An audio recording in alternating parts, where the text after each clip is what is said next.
मत है तो टारगेट दे दो। उसने मोती महल कहा था, मोती महल के अंदर था मैं, आपको पूरा परिसर दिखाया था, गेट दिखाया था, जो पुलिस ने वापस रिपेयर करा है। अब मेरा दूसरा सवाल कि अनिरुद्ध सिंह बार बार ये भी कह रहे हैं कि हम जादौन राजपूत परिवार से आता है, जो राज परिवार है। इसमें कितनी सच्चाई है, क्योंकि इस पर भी बड़ा विवाद गहराया था। देखिए, ये बड़ी मूर्खतापूर्ण बात करता है। उसने आज तक कोई साक्ष्य नहीं दिया, ना ही उसकी इतनी औकात है कि इस मुद्दे पर कुछ बोल सके। आप एक बात भी, मुझे तो समझ में नहीं आती मीडिया को भी, कि क्यों ऐसे व्यक्ति को तरजीह दी जाती है या उसका इंटरव्यू लिया जाता है जिसने जीवन में कुछ नहीं किया। आप एक अचीवमेंट बता दीजिए मुझे तो अनिरुद्ध की, कि उसकी ये अचीवमेंट है इसलिए उसको सुना जाना चाहिए या उसकी बात को सीरियसली लिया जाना चाहिए। उसने कभी किसी के रोजगार की बात की हो, उसने कभी किसी के लिए कोई भला काम किया हो, उसने कभी समाज के काम आए, एक तो बात बताइए। उससे ज़्यादा तो ये लोग करके बैठे हैं समाज के लिए। तो ऐसे लोगों को सुना जाना चाहिए। अनिरुद्ध जैसे मूर्ख व्यक्ति को तो सुना ही नहीं जाना चाहिए। उसकी सच्चाई क्या है, जो राजपूत परिवार से? बताता हूँ ना उसकी सच्चाई में। वो आज तक आ जाए, अगर वो डिबेट करना चाहता है डिबेट कर ले, अपने साक्ष्य लेके आ जाए। साक्ष्य तो होंगे, कुछ तो बताएगा, वो साक्ष्य लेके आ जाए।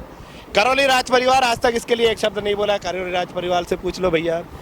हम ये कह सकते हैं कि क्योंकि दोनों ही यदुवंशी हैं, यदु से निकले हुए हैं दोनों, और यदु से जदु शब्द बन गया बाद में, वो उधर जाके जादौन बन गए, वो वहाँ जाके जादौन बने, यहाँ जादौन नहीं थे। जब वो करौली पहुँचे तब वो जादौन थे। हम सिनसिनवार यहाँ पे इसी क्षेत्र में पहले से रहते थे। आप 1030 में अलबरूनी का इतिहास जब पढ़ेंगे, सबसे पुराना इतिहासकार शायद हिंदुस्तान का वही है जिसने इतिहास लिखा है और जिसको आज तक कोई नकार नहीं पाया। वो अलबरूनी भी लिख के गया कि मथुरा और उसके आसपास का क्षेत्र जाट बाहुल्य क्षेत्र है, यहाँ पे जाट राज करते हैं, जो कि श्री कृष्ण को अपना वंशज बचाते हैं। वो जाट लिख के गया है श्री कृष्ण। आप उस किताब को पढ़ लेना, आप कहेंगे तो मैं आपको वो रेफरेंस भी दे दूँगा। अलबरूनी का भारत जो एक किताब है, उसको पढ़िएगा। तो ये सीधा सीधा एक सबूत है भाई। अगर आप देखते हो जादौन राजपूत का उनका इतिहास कितना पुराना है, हम में से ही तो निकल के गए हैं। वो वहाँ चले गए, वहाँ के लोकल बाहुल्य के हिसाब से, कि वहाँ पे किस तरह की जनसंख्या है, कैसे लोग रहते हैं, क्योंकि तब जातियाँ भी लोग परिवर्तित हो जाती थी। आप जैसे क्षेत्र में रहते हो, उस क्षेत्र के वो लोग वहाँ पे, उनसे पूछा गया वहाँ गए तो कि आप कौन हो, उन्होंने कहा हम राजा के पूत हैं, पुत्र हैं।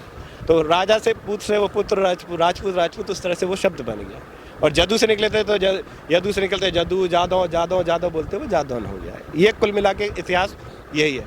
अगर आप देखेंगे तो ये जो है चंद्रवंशी, यदुवंशी चंद्रवंशी है, जिनमें कि, और जो राजपूत हैं वो अपने आपको सूर्यवंशी बताते हैं।